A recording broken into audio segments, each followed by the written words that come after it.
Well, welcome to the Beyond Cinema studio at Sundance, William, Florence. Firstly, congratulations. I mean, first feature, and to have not only do the Toronto Sundance double, which is a rare event, but also San Sebastian, and I was in Zurich and London, of course. Have you found that there's been a different nuance to the way the film's been received in each place, or has there been some sort of kind of common universal feeling that you've gotten from it all? I think it's worth saying that we've felt that the reaction has been positive wherever we've gone, and actually what's great about going to these film festivals ourselves is that we can hear what people think about the film from their own mouths, and they've been very, very intelligent in the Q&A sessions. Yes. And actually I think everywhere we've gone, we found that people have really engaged with the ideas of the film and want to ask us a little bit more. So, I mean, what was one of those questions that surprised you then, that came from the audience, that you thought was really, that made you kind of look at it differently? Well, I think people have really sort of wondered about Anna in the film. I think that's something which, you know, we obviously knew what we were doing, but how similar they found her to be to Catherine, and essentially how what we were discussing is that they're both actually servants in the film. You think that Anna is the literal servant to the house, but Catherine is a servant to her husband Alexander, right. And actually they're not so different after all, even though one's promoted to the lady of the house. Yeah, and having a film that's like so, you know, concentrated, like in a space, in a place, obviously a lot of it indoors. Kind of the mandate that you're given at the beginning of the film is basically you better kind of stay inside, right? To have that, was that like a creative choice, like that fit the budget, or was that a mood choice, or both? Like, what came first? Both. And I think that actually, you know, essentially she goes into the relationship, into the marriage. I mean, it's a contract which she's bought essentially as part of the deal with a piece of land. Certainly, but then what were her options anyway in the day? But then to be told on a wedding night that essentially you're a house prisoner, I think that's going to make you want to live there. It's going to make you think that this wasn't part of the deal. I mean, this was like I'll go into this with, you know, hopefully thinking maybe I can become a mother or something, maybe I can become a good, you know, representative of the family. But the idea that actually you're not to step outside, you're to stay indoors. How are you meant to feel in that situation? Yeah, Florence, for you, like that whole, the sense of the space, being on location, because did you shoot in a real you shot in a real castle, right? So being in that place, how much did that add to the ability to kind of recreate? Well, it was the whole thing. I mean, for me, lots of my preparations becomes very apparent when I'm in the costume and when I'm walking on the space. So when we were there a week beforehand just to do rehearsals, but me and Naomi would be wandering around the house wearing our corsets and our undergarments and all these things, just to kind of get a feel what it feels like, and that was incredibly important for the whole preparation time. And also it's an empty, spooky house, so when you're not filming, it's silent. So it does do its own mind. Yeah, coming from like having that like musical ability as well, and Cosmo also having a musical background. Do you think that like what did that create anything different? I really hoped that you would just jam one night, but we were so tired after doing the shoot that they didn't just like grab the guitars and in the pub. Unfortunately, he cut the musical scene at the end. The big musical. Oh yeah, the big musical. The big Hollywood number. Out. Yeah. Definitely gone. Also, like, you know, once this film started getting out, there were references to being kind of making Walter White look like Mr. Chips, and what this would be like Hitchcock visiting a period piece. Obviously, like grand references to like icons. Again, like kind of feature debut coming from the theatre. Like, what were your kind of expectations coming into it? And you know, I was kind of mentioning that we'd spoken to Rufus and Nick, who came out of obviously the National Theatre, and I'm curious whether this makes you want to dive back into theatre again, or does this make you just want to kind of be addicted to film and dive back into film straight away? Film. I mean, I think haven't closed any doors to theatre at all. I mean, it's still perfectly possible. You know, if people want to give me a job, that's sure. But Lady Macbeth takes to the stage. Well, Lady Macbeth, the TV spin-off, right? And Lady Macbeth, the musical, we can do that. Yeah, and then we can do go back to the original source material and do it as a play. Well, then there's the opera, of course. Yeah. So, no, I think the film now is really something that has just got me very, very excited. And to answer your question about expectations, I really didn't know. I mean, I think that there were various points along the way. We knew we had a good script, then we knew we had cast it well, and then when we started to see the footage coming through at the beginning and seeing how good it looked and how things were coming together, we were like, this is working right now, and let's just hope. And then obviously getting a fantastic sales team, getting great distributors, it really now is finally a really great path through the festival search. Any tips for filmmakers who are working on a limited budget trying to create a period piece?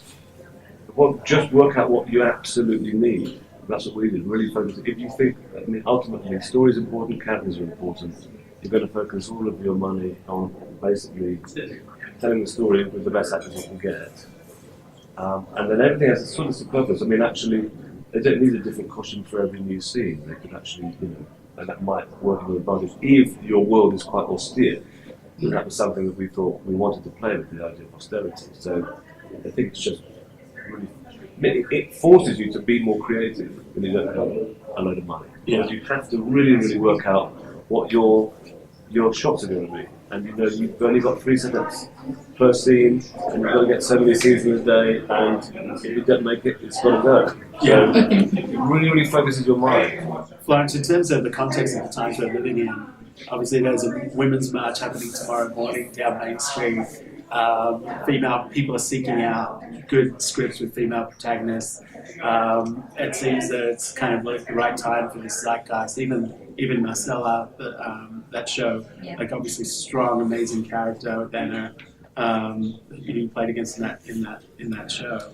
How does it feel to be kind of at this precipice? Do you do these projects kind of aware of the greater context? Does it feel like it's all kind of feeding together? I think definitely in terms of character and in terms of a role for an actor to play, I've never seen or read anything like this before. It doesn't just give you an incredible platform to show what you can do, but you are playing this character that really sticks with you and constantly shocks the actor and the audience all the way through the film. So for me, that was it's not only about having the strength of the protagonist, it's actually about the team you built. The producer, the cinematographer, casting director, designer, costume designer. Over 50% of our cast and crew are women, and I think it's very important that it's not just sort of in front of the camera, it's also behind. And that's what we wanted to do when we made this film. Yeah. Where was the first time you guys met each other? Where were you?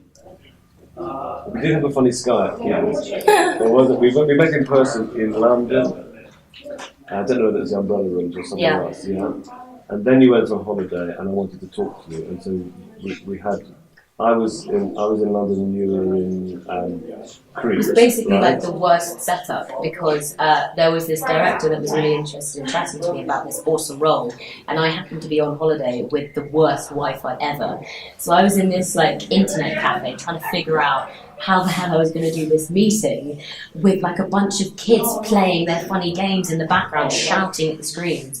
And I was just like sitting in this cafe, and then I realised that you couldn't, because in an internet cafe, that there wasn't any way of talking to him without wearing his gaming headset.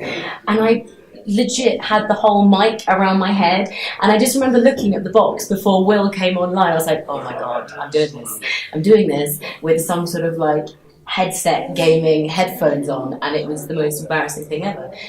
Maybe it got me the role, I don't know. Yeah, for sure. And then obviously the film is super cinematic, like silhouettes of the dresses, the rooms, everything is just, it's so incredible. For each of you, what's a visual that keeps popping up into each of your heads as being representative of this film? What's that scene? What's that still photograph? That is that frame of reference for you? If you can explain that, that'd be great. There's so many, but there's one I love, which is when Catherine was lying on the bed, alone. But there's two. One is when she's with Sebastian. One is when she's In the black dress. in the black dress. Yeah, I just feel like that is because we looked at some paintings from the period, and not just British artists, but actually a Danish artist. And all of the figures in these paintings are isolated, they're alone, and they're usually facing away from the viewer.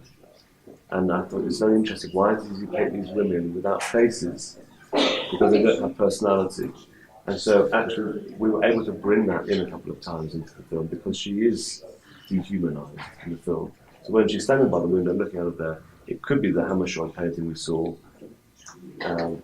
without it being a direct reference.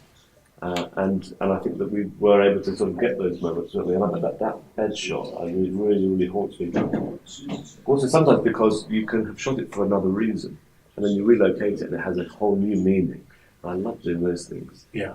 For you, Florence, what's that key visual? Similarly, the one with Cosmo on top of me, it's just the contrasting of the black and then his muscular back is quite... Yeah. Another amazing image that is always in my head is when she's washing in the river. Oh yeah, she's squatting. For some reason, it just really creeps me out because it's slightly Gollum-y. It's probably because you were traumatised and we didn't realise the river was tidal when we shot that. So you were like, I'm sure that I'm getting wetter and wetter. It was just coming further and up my legs, and I was in this really cold river. And basically, to chuck the gun, obviously we had to receive it back every single time. So it was like on a fishing wire. And on about 2 of the takes, I went to go lob it. And before, when we were getting it out, I hadn't untangled it. So it literally just cauterized my leg. And I just was like, that really hurts! As this gun just flies. It's burned on your brain. Yes, it's burned on my brain. We've worked with the people at Creative England a couple of times, and they're pretty accommodating, but they couldn't stop the river for you. Yeah. They couldn't damage it. We didn't reach the budget. The budget didn't reach. Yeah. Okay, very cool. Well, thanks for spending a few minutes with us. Thank you. Enjoy tonight. Thank you very much. And congratulations. Thank you. Cheers.